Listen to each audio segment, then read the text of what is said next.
Hey you guys, so before we get into today's video, I wanted to share a 30-page, 30-day short form booklet that I created entitled Self-Care, Sweet Escape, an agenda for any time with daily schedule, priorities, self-reflection, and an I am affirmation section.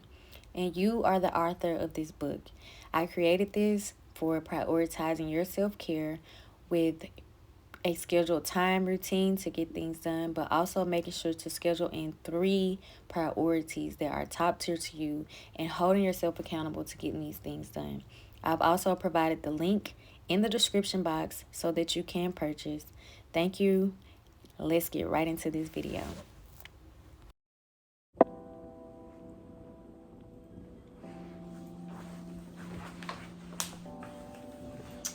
What's up, family? Happy Wind Down Wednesdays, guys. Welcome back to Kicking It with Kiki. I hope that everyone is enjoying their week so far, and happy last day of the month of January. It is about to be February, and I hope that everyone's month has been gracious and promising and rewarding. So doing the things that you set out to get done and starting is the biggest thing. And once you do it and keep doing it and not talking yourself out of it, it's possible. So cheers to making it through the month of January and moving forward, God willing. So today I want to talk about non-negotiables when it comes to making time for self-care, prioritizing your self-care. And I'm going to read from Mark chapter 1, verse 35. And it reads, "Very early in the morning, while it was still dark, Jesus got up, left the house, and went off to a solitary place where he prayed." And just in that short message, Jesus making time to make sure that he got his prayer in, and it was not negotiable. Like, even though people were maybe probably still sleeping, it was still dark outside, that was his time. And whatever time it is for you to do your thing, whether it's waking up early before the sun rises, or doing the thing in the middle of the day, or at night before you go to bed, the doing it is self-care in itself, because it's saying, let me make sure that I am promising to myself. Prioritizing self-care is also just a crucial part overall for our well-being, of our health and happiness. And so I'm going to give a brief description of what self-care can be like, so kind of a formal, informal slash definition, but self-care can be whatever you choose to make it. So self-care is the practice of taking care of one's own physical, mental, and emotional health. It involves recognizing your own needs and taking steps to meet them in a healthy and sustainable way. Now, you might be thinking, but I'm already so busy, so how am I supposed to find the time for some self-care? Like, when is it supposed to happen? How am I going to have time to just be still for the amount of time? But the thing is, self-care doesn't have to be time consuming, and it doesn't even have to be expensive. So you don't have to make this big grand gesture just to say, I want to spend some time for myself. It's about making small changes in your daily routine that can have a big impact on your well-being. One of the most important reasons to prioritize self-care is that it allows us to recharge and refuel. I know for some of us, we're usually on autopilot throughout the day because we're used to having a set schedule, a set routine, if we're getting up, going to work, or whatever the case may be. And so with that, also giving a lot of our time and energy to a lot of people. We're talking to people all day, we're answering emails all day, we're on the phone all day, or in and out, whether it's all day or throughout the day. It's that interaction, and you're pulled from every which way, and it can just be exhausting. It can be overwhelming. If we're gonna do that and give our energy to others, we don't need to neglect the needs of our own selves also. And if we are neglecting ourselves, it can lead to a lot of consequences. So one being burnout, you can be exhausted. It can lead to physical health problems, It can lead to frustration, being upset, a lot of those things fall in that category.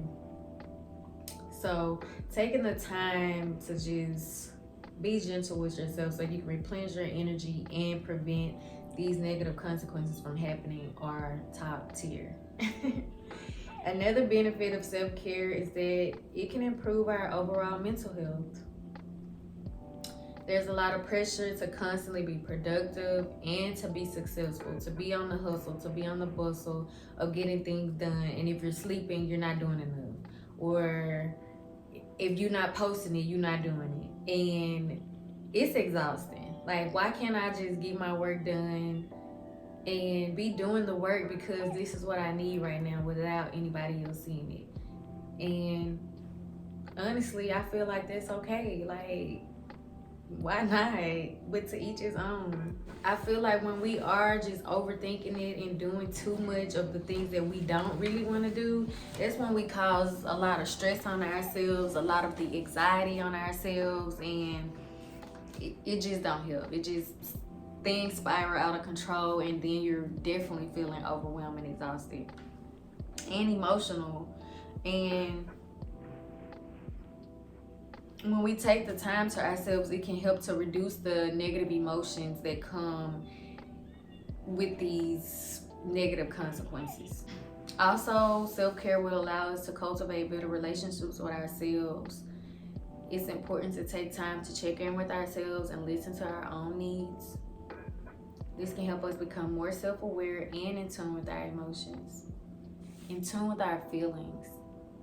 Like checking in with yourself to say, why am I feeling like this? Like, what happened today that I can self-reflect on, or just, kind of not think too much about the situation, but kind of dissect it in a sense to where I'm making sure that I did my part and did it in a way that was respectable. But I know also you don't want to be messed over. Don't nobody want to be messed over. And making sure to take a stand for yourself as well. Speak up for yourself.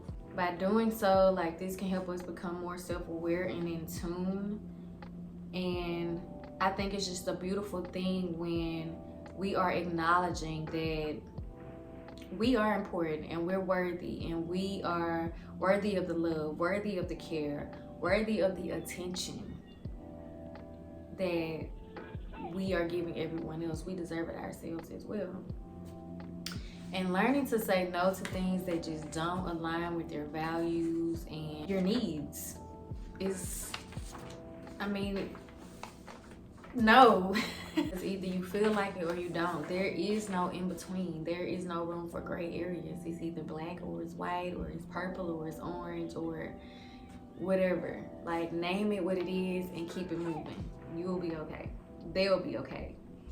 But when you do things that align with what you have as your values and see as your non-negotiables and see as your set boundaries, it allows you to free up the time and energy for activities that truly just nourish your soul and feel good and authentic and free form, not forced. So make time for activities to bring yourself the joy and relaxation. My top tier thing is just spending time with God, because my goal in life is to just be closer to Him no matter what I do, because I'm so self-conscious about doing things like God, because I know that He knows we're human. I know that I'm human, but to be my best self, I want to be more like Christ. And because of all the things that He has done for me and in my life, just hearing a word or hearing a song that is giving praises to God, it just, for me, it just makes you, for me, it makes me sob a little bit. It makes me just be so grateful, because when I look back over my life and the things that I have been through and the things that I asked for and prayed for and didn't know like where certain things were gonna come from or if it was gonna be on time, and it could have been there at the last minute, and the song says he may not come when you want him, but he's always on time. And our time is not his time. But what I do know is that he will show up, and he's gonna show up and show out. Period. So we can spend time outside. We can spend time taking a bubble bath, spending time listening to music, taking a walk, whether it's sitting outside and just being one with nature and listening to the sounds of what's going on outside. Having a glass of wine, a cup of coffee, a cup of tea, whether that be watching the sunrise, watching it set, and just so many other things that you see that will bring you the joy and happiness that your heart desires. All of those things should be non-negotiables. It should be the time that you set aside. And like I said, it doesn't have to be time consuming. It can be for a few minutes, a few seconds of putting your head down to pray. Like, it don't have to be extensive. Just do what works for you. Another important aspect is taking care of your physical health. And that just includes getting rest, eating foods that are nourishing to your body, that don't make you feel sluggish, but energetic, and healing to your gut. Because a lot of things that stem from us, like sickness and these things, of course, if you are into the health factor of things, our gut is the ultimate thing. And then you have the mucus that's in your body. So if you're treating those things with the proper care and actually wanting to nourish them for yourself, I mean, what better way than to just eat great for yourself? You know what I mean? Also, staying active, whether it be walking. You can walk outside, take a walk every day, every other day, 2 times a week, 3 times a week, however you see fit. A lot of people go to the gym. Some of us do yoga. Some of us do Pilates. Whatever it is, it's just best to get your body moving. Don't just sit there. Don't be like a couch potato.